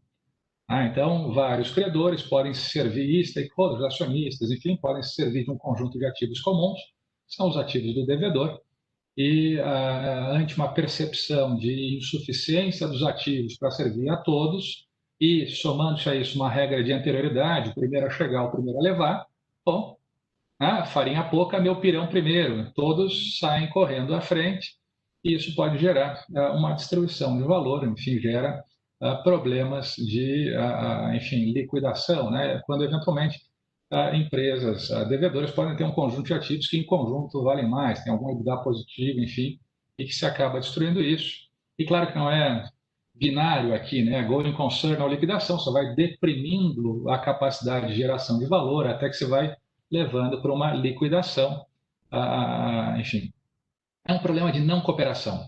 E o problema é que esses stakeholders sabem da tragédia, sabem que a sua não cooperação piora a recovery de crédito, mas não conseguem evitar. Esse é o problema, que o equilíbrio aqui é um equilíbrio não cooperativo, se quiserem colocar em termos de dilema dos prisioneiros. A questão aqui fundamental é que esse mesmo problema não cooperativo que se dá entre acionistas, bancos financiadores, fornecedores, empregados, fisco e assim por diante, são stakeholders que não conseguem cooperar, destroem valor e pioram a sua própria vida. Esse mesmo problema se reproduz no nível legislativo, numa meta-barganha, num meta-problema não cooperativo, em que os representantes desses setores que representam acionistas, o setor financeiro, a fazenda, fornecedores relevantes, empregados, sindicatos, enfim, esses representantes também não conseguem cooperar. E há bons trabalhos de sociologia legislativa na Inglaterra e nos Estados Unidos, mostrando como essa ausência de cooperação leva a diplomas legislativos que são coxas de retalho, que é basicamente, não, o pirão vem para cá, o pirão vem para cá. Quer dizer, são disposições nas leis que não dialogam, porque é um puxando a coberta para o seu lado, o outro para o outro, enfim, e não há uma coerência. Qual é a solução para esse problema não cooperativo? De um ponto de vista teórico, é uma solução top-down, impositiva, então é possível. É por isso que nós não conseguimos resolver com facilidade o aquecimento global, porque não há uma autoridade global que imponha essa cooperação global, o problema é o mesmo. Mas temos o Congresso Nacional, que é capaz de impor uma solução top-down, sem dúvida, mas negociada nos termos políticos, enfim.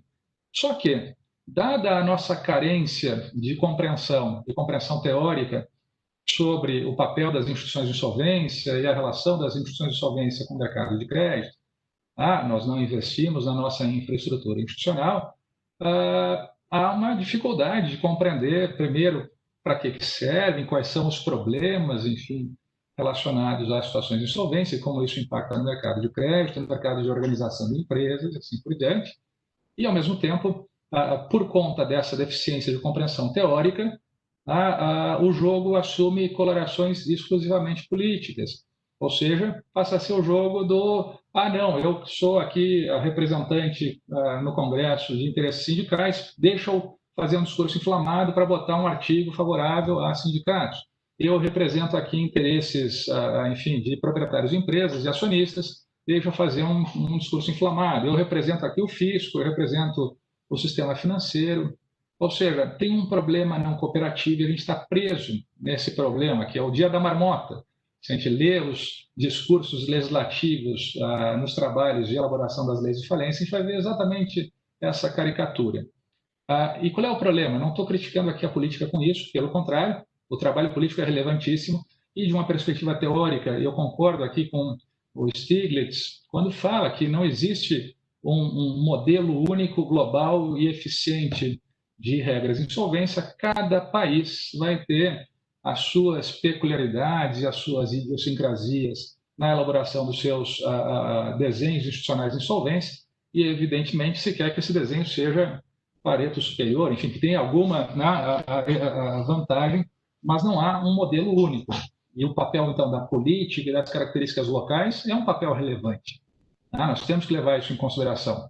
Mas, por outro lado, se nós deixamos a política desorientada, ou seja, a política sem parâmetros teóricos que possam auxiliar na superação de impasses, a política não vai entender para que lado deve ir, enfim, e como resultado, no final das contas, a gente vai ter diplomas legislativos e desenhos institucionais que são meramente a colcha de retalhos, sem uma orientação geral, e, portanto, com desenhos ruins. Basta ver a Lei 11.101, que houve algum investimento nela, é substancialmente, em boa parte do texto dela, copia e cola do Decreto-Lei de 1945, que todos diziam, isso aqui não funciona mais, mas como a gente não tem tempo, não investe, não conhece, falta compreensão teórica, bom, tem que fazer uma coisa nova, então copia e cola e bota algumas coisas novas aqui, e essa é a Lei 11.101. O projeto de lei 4458 também reproduz isso. Tem uma série de dinâmicas, eu não vou detalhar as dinâmicas desse projeto, mas é um problema não cooperativo, o desenho dele foi editado por isso. Basicamente, a Fazenda Nacional, que é prejudicada nos processos de insolvência, substancialmente prejudicada pelo desenho institucional atual. Isso é um problema sério que tem que ser enfrentado. Numa meta-barganha não cooperativa, nesse caso, conseguiu fazer, enfim, puxar a brasa para o seu assado, mas em desenhos institucionais que são ali, que acentuam impasses, vão prolongar tempo de duração dos processos, vão impedir a alocação de ativos, e por alocação aqui não significa troca de propriedade, a alocação significa decidir se mantém um conjunto dos ativos ou se fragmentos conjuntos, liquida-se, sob o mesmo controle ou não. É basicamente isso. O que vai acontecer é que vai haver um problema de se acentuar impasse, não se vai ter alocação rápida e eficiente de ativos, vai ter uma sobrecarga do sistema judiciário, o sistema financeiro vai carregar provisões por muito mais tempo e vai pagar o custo de oportunidade disso, isso não é uma coisa desejável, e, ao mesmo tempo, cadeias produtivas podem ser penalizadas.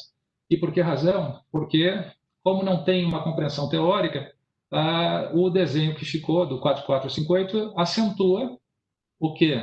A ideia de que o fisco, para ter uma vantagem distributiva, que hoje não tem, né? Enfim, coloca, se auto-atribuiu um poder de veto por vários mecanismos diferentes, imensos, sobre as negociações em recuperação judicial, e como há um poder de veto, isso vai acentuar o problema de múltiplos equilíbrios, vai impossibilitar a formação de coalizões. Tem aqui um problema de forum shopping, que certos stakeholders vão preferir um tipo de procedimento, outros a falência, assim por diante.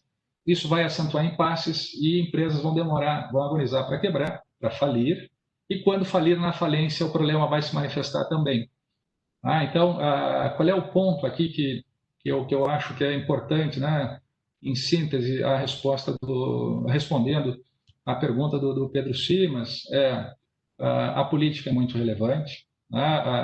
Nós temos, evidentemente, um Congresso Nacional comprometido com a condução de reformas que possam aprimorar o nosso ambiente institucional, e há, evidentemente, o jogo político, enfim, que é feito, e esse jogo eu deixo para os especialistas em política. Agora, o nosso papel, eu creio, como técnicos, é fornecer bases teóricas e leituras teóricas que possam municiar, vamos dizer, o jogo político com melhores opções e viabilizar a superação de certos impasses. E que não é o que, na minha leitura, está acontecendo nesse momento, e que também não aconteceu em épocas passadas. Existe um grande path dependence, enfim, enfim, é bom debater, porque coloca as ideias na mesa, enfim, para aprimorá-las e compartilhá-las, que é o mais importante, eu creio. Obrigado, Cássio. Alexandre, quer comentar alguma coisa?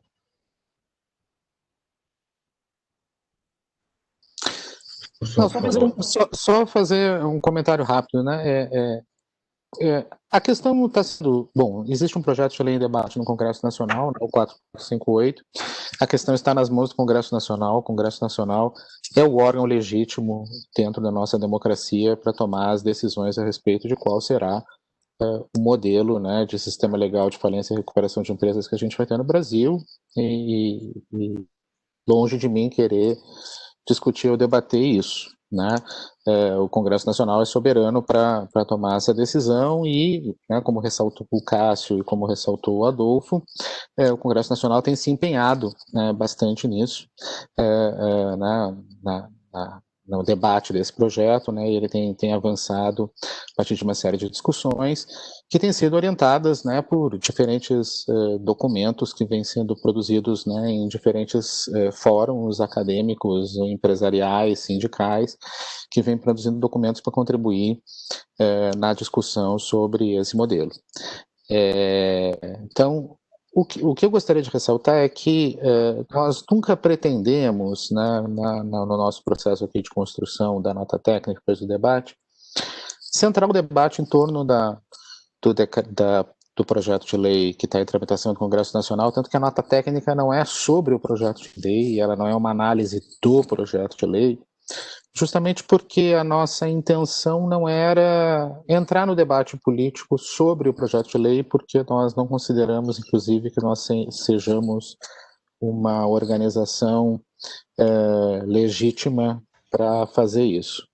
A nossa ideia foi construir um conjunto de sugestões de temas, né? Inclusive, né, a ideia da nota técnica nem foi de propor as soluções ou propor redação, mas sugerir um conjunto de temas que a gente julgava que era relevante que se discutisse no processo de discussão da reforma, no sentido de tentar contribuir para a qualidade da discussão dentro do Congresso Nacional. E daí um pouco, olha, esse é um conjunto de ideias que a gente acha que o espaço legítimo para promover essa discussão que é o Congresso Nacional poderia discutir.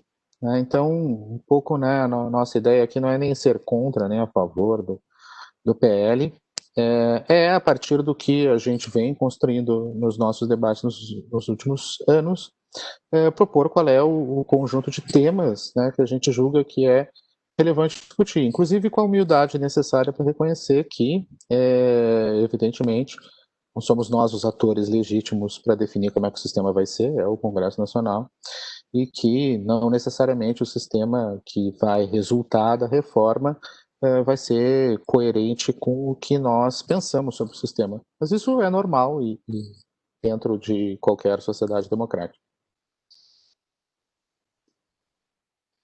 Obrigado, Alexandre. Eu tenho aqui mais duas perguntas relacionadas e vou dirigir ao Cássio, mas também ao Alexandre. O Napoleão Silva, da DIMAC do IPEA, ele pergunta o seguinte: com frequência uma empresa toma um empréstimo e fornece como garantia um ativo importante para a sua atividade. Assim ela consegue melhor acesso ao crédito e juros mais baixos. A possibilidade da empresa entrar em recuperação judicial e suspender a retomada desse ativo pelo credor, caso seja necessário, não elevaria o risco do credor, elevaria os juros e dificultaria o acesso ao crédito? E Ariane Dark Diniz pergunta: professor, gostaria de saber sua opinião sobre a recuperação das micro e pequenas empresas. Então, eu vou deixar essas duas perguntas, acho que não há mais perguntas, então depois a gente pode encerrar. Então, Cássio, por favor, e depois o Alexandre. Perfeito. Não, ótimas perguntas e relevantes. A pergunta do Napoleão é uma pergunta relevante, porque no final das contas a descreve com precisão quais são impactos ex ante no mercado de crédito por desenhos de regras de insolvência e também desenhos aqui que asseguram um enforcement, uma execução mais efetiva, enfim, das posições. Essa foi uma pergunta que o Alexandre de Castro encaminhou aqui privadamente. Ele disse que era para ser público, mas mandou no privado. Então, deixa eu pegar as duas coisas, né? Então, sistemas de execução de créditos e garantias, enfim, que sejam menos eficientes, evidentemente tem impactos ex ante, no mercado de crédito, na precificação, na verdade, na avaliação do risco e cálculo do retorno, se vai levar isso em consideração. Então, essa é uma preocupação importante. Como desenhar um sistema de insolvência que não impacte no sistema de crédito e de garantias ex ante. Então, isso é algo relevante, reduzir custo de financiamento. Mas, por outro lado, a gente pode pensar que a gente pode começar a acrescentar variáveis nesse jogo aqui. Bom, se um credor não consegue executar o seu crédito ou sua garantia por conta de uma recuperação judicial ou alguma deficiência no sistema de justiça e de execução de créditos, se poderia pensar, então, que tem uma preservação de valor que pode ser capturada por financiadores de equity, por acionistas. Então, nós poderíamos criar uma hipótese aqui de pesquisa que bom, então, no Brasil, o custo de financiamento por dívida sofre um impacto das ineficiências do sistema de justiça, dos sistemas de enforcement e também de insolvência, mas isso deveria, então, gerar um valor que seria capturado, talvez, por acionistas. Isso poderia aquecer o nosso mercado de valores imobiliários aqui, de equity, por exemplo. A gente tem que começar, então, a pensar estruturas de financiamento de empresas, jogando não só com dívida, mas com equity também, com emissão de participação acionária, e entender essas relações que se estabelecem entre esses diferentes financiadores. Além disso, embora a pergunta do Napoleão leve para esse problema de impacto ex ante, aumento de custo de financiamento por dívida, por outro lado, Napoleão, tem uma questão interessante também agora na crise da Covid, mas que foi pesquisada bastante na crise de 2008 nos Estados Unidos, dos subprimes, que era fundamentalmente o seguinte: se você tiver algum problema de dívida, insolvência de muitos devedores simultaneamente e muitas execuções simultaneamente, você vai ter execução de muitos ativos em garantia ao mesmo tempo. Você vai inundar o mercado daquele determinado ativo onerado em garantia. Essa oferta subreptícia desse dado ativo vai jogar o preço para baixo, o que vai reduzir as garantias constituídas, os níveis de garantias constituídas, e vai forçar aumento de programamento bancário e, ao mesmo tempo, vai tornar as execuções menos eficientes. Então, às vezes, há necessidade de suspensão impedimento de liquidação de garantias, quando essa liquidação de garantias é capaz de gerar efeitos sistêmicos que destroem um mercado de um dado ativo que se dá em garantia, como imóveis, por exemplo, no caso da crise de 2008. Isso é uma coisa bem interessante, porque tem estudos, tem uma pesquisa empírica da NYU que levantou um volume impressionante de dados, de 2011, essa pesquisa, sobre a crise de 2008, claro, que basicamente mostrava, chama regulatory bankruptcy, uma falência gerada por regulação bancária, que regras de Basileia impõem muitas vezes provisionamentos sobre carteiras de crédito que são calculados com base no último percentil, no risco do último percentil daquela carteira de crédito. E essa pesquisa basicamente mostrou o seguinte, que por vezes os credores garantidos nos Estados Unidos poderiam ter um recovery superior naquela operação de crédito específica se não executassem a garantia e reestruturassem a dívida. Só que, se executassem a garantia e liquidassem aqueles ativos, daquele devedor específico daquela carteira, se limpa um pouquinho esse último percentil, o recovery na execução é menor, mas se libera provisionamento em uma porção muito maior naquela carteira e, portanto, você tem um problema aqui que pode remeter ao que se chama de empty creditor, um credor cujo interesse é determinado não pelo recovery na execução da garantia específica, mas porque tem uma outra trava regulatória, um custo regulatório que é mais importante. A mesma coisa também, credores têm credit default swaps, tem outras garantias por fora, que podem preferir uma liquidação ineficiente porque tem um ganho que não é relacionado à execução da garantia, àquela insolvência específica, mas sim vem de outro lado. Então, a gente tem que conseguir pensar o sistema de insolvência com o nosso sistema de provisionamento contábil, regulação bancária e assim por diante, porque, embora a pergunta do Napoleão diga claramente, é melhor, então, possibilitar uma execução rápida e liquidação rápida de garantias, eu diria como regra, sim.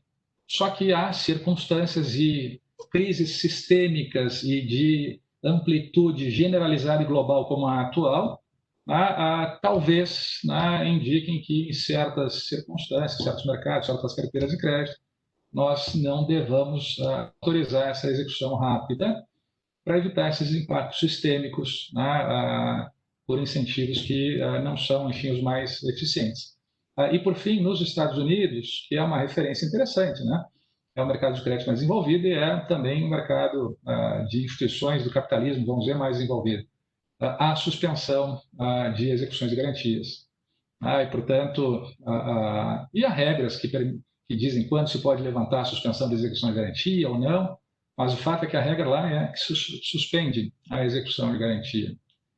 Então, o que indica que se é a suspensão da execução de garantia que impacta ex ante no mercado de crédito, o custo de financiamento por dívida nos Estados Unidos deveria ser mais alto do que é, mas, enfim, nós sabemos que é um mercado bastante desenvolvido. Essa é a pergunta, então, aqui do Napoleão.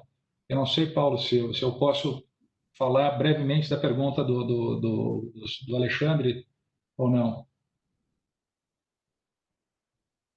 Recuperação de micro e pequenas empresas.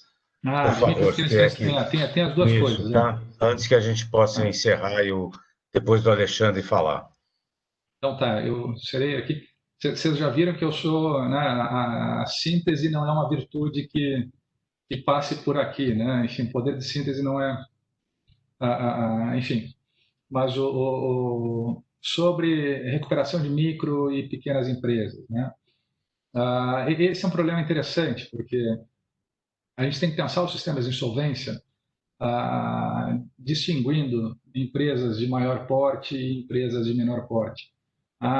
Por que razão isso? Porque empresas de grande porte, de médio para grande porte, têm mais valor e, portanto, têm mais ativos, capacidade de geração de caixa.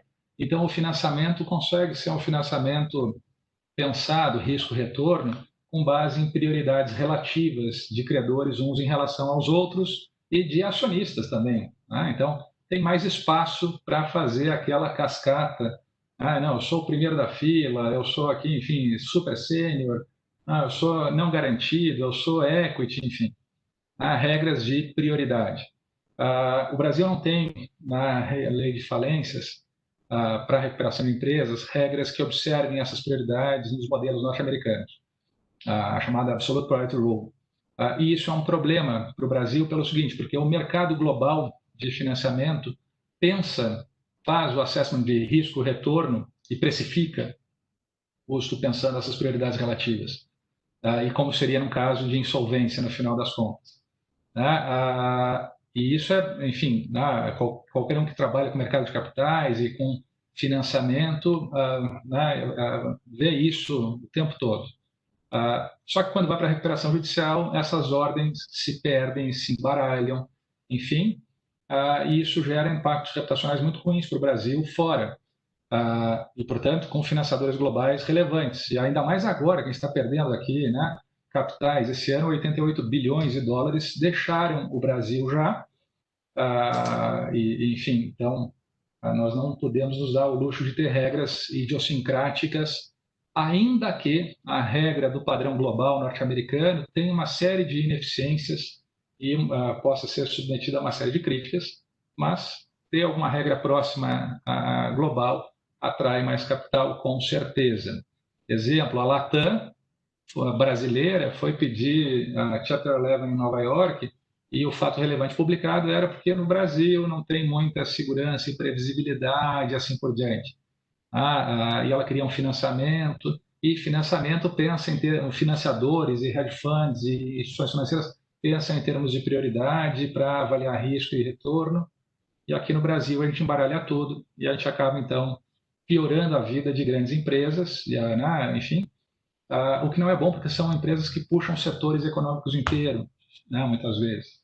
Então, a gente deveria ter regras de Absolute Priority Rule para empresas de grande porte, na minha leitura. Já empresas de pequeno porte, isso é uma coisa interessantíssima. Como lidar com reestruturação de empresas de pequeno porte, que é fundamentalmente o seguinte, os americanos vendem para o mundo inteiro a ideia de que Absolute Priority Rule é perfeita, é para isso que serve o Chapter 11, para observar essas prioridades.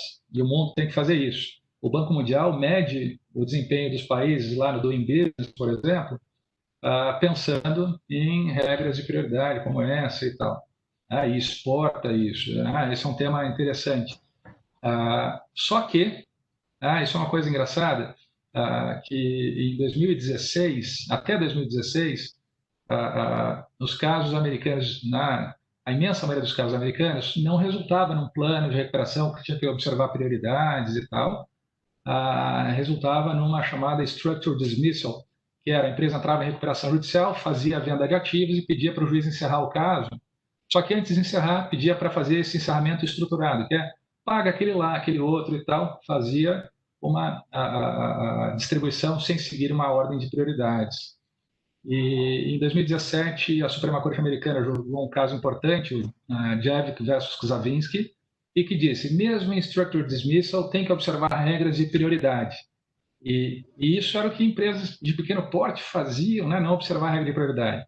E trava um pouco a negociação. Claro que você tem valor suficiente para discutir prioridade, tudo bem, mas se é pequenininha, não cabe, e a Suprema Corte impôs essa trava e daí todo mundo, e agora, o que vai acontecer? A eficiência americana do Chapter 11 vai para o espaço.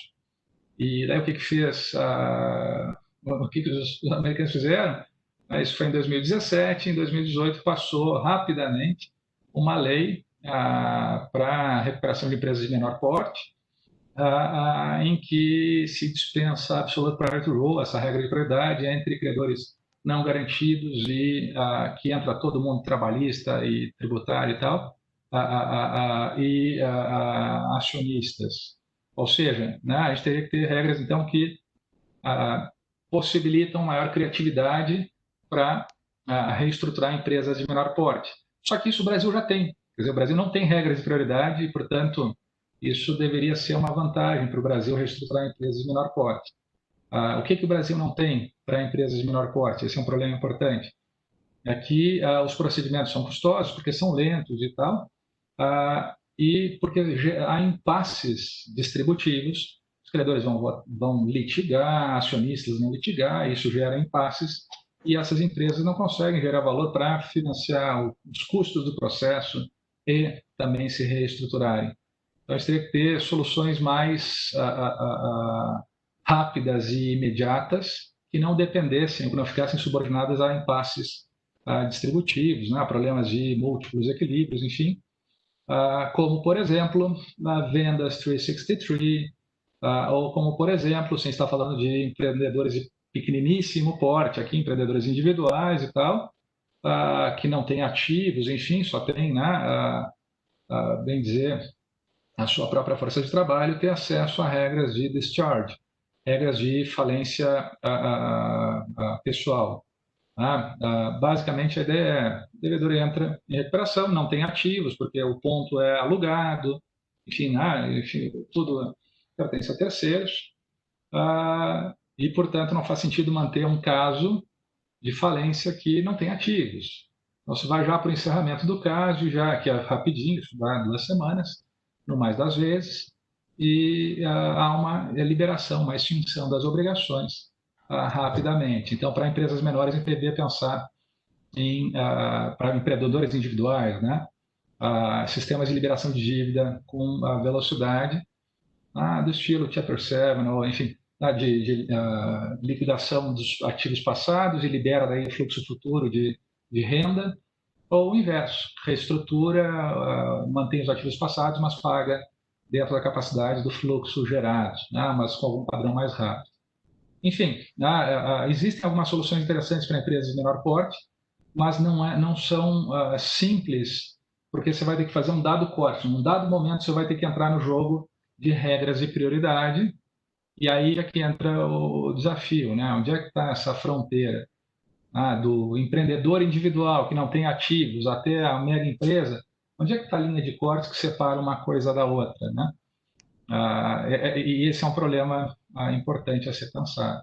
Enfim, existem muitas questões relevantes, as perguntas foram todas muito relevantes, e a do Sami aqui, Obrigado. eu achei muito boa também. Obrigado, Cássio. Muito obrigado pela participação. A gente está assim, no limite dos limites do nosso tempo. Só vou pedir ao Alexandre Cunha se ele quer fazer alguma breve observação final, tá? Para a gente poder encerrar. Por favor, Obrigado, Alexandre. Paulo.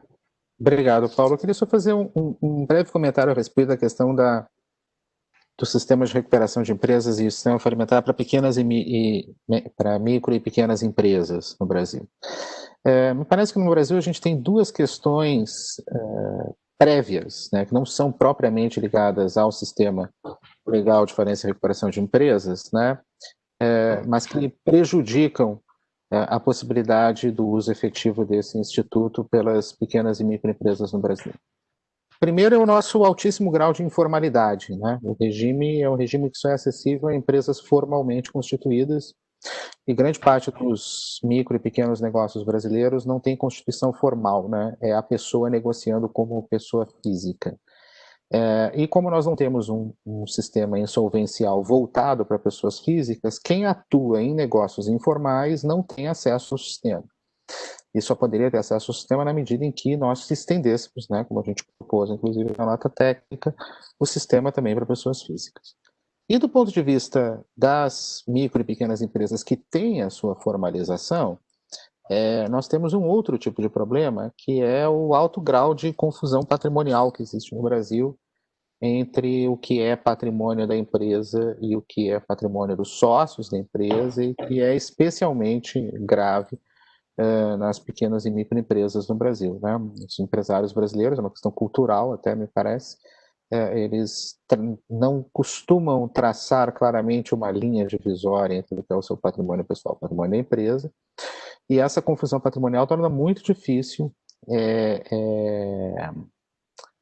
que você resolva o problema insolvencial da empresa em separado, né, do que seria o problema eventual insolvencial envolvendo a pessoa física proprietária, controladora ou dirigente da empresa.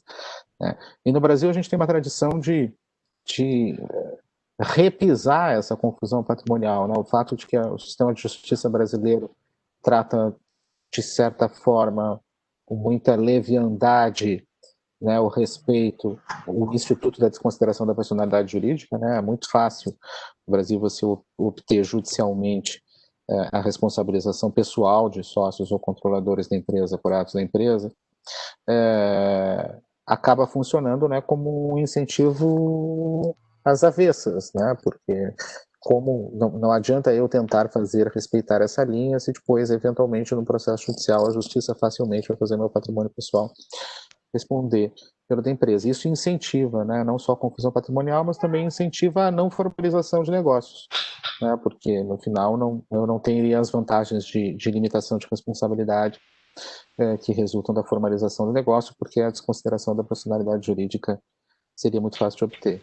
Então, assim, existem questões quanto ao grau de formalidade da economia e questões quanto à confusão patrimonial e quanto à forma como o Instituto da Desconsideração da Personalidade Jurídica é tratado no Brasil, que são questões externas, né, ao sistema insolvencial, mas que acabam tendo um impacto muito grande sobre a possibilidade do uso desse sistema para pequenas e microempresas. Portanto, se a gente está preocupado com pequenas e microempresas, essas são frentes, me parece, que precisam ser atacadas simultaneamente. Fui rápido, Paulo. Obrigado, Alexandre. Obrigado ao Cássio. Gostaria de agradecer aos dois. O tema é extremamente complexo. Certamente 2 horas não é suficiente para abordar todas as questões, mas vocês levantaram os aspectos certamente mais relevantes e da forma como tem que ser encarados, né? Com uma abordagem técnica, com fundamentação teórica, enfim. Eu tenho a impressão que foi muito produtivo e só queria agradecer a vocês, agradecer também ao Adolfo Saxida por ter participado e dizer para os que acompanham os nossos seminários das quartas-feiras que semana que vem não teremos seminário por ser Dia do Funcionário Público e retomaremos no dia 4 de novembro com um seminário sobre alternativas para a reforma tributária com Bernard Api, do Centro de Cidadania Fiscal, e o Sérgio Gobetti, do IPEA, atualmente no governo do estado do Rio Grande do Sul. Então, agradeço a todos a participação e nos reencontramos em 2 semanas e obrigado aos palestrantes e a todos os demais. Uma boa tarde para todos e saúde e cuidem-se. Boa tarde, obrigado. Boa tarde, obrigado.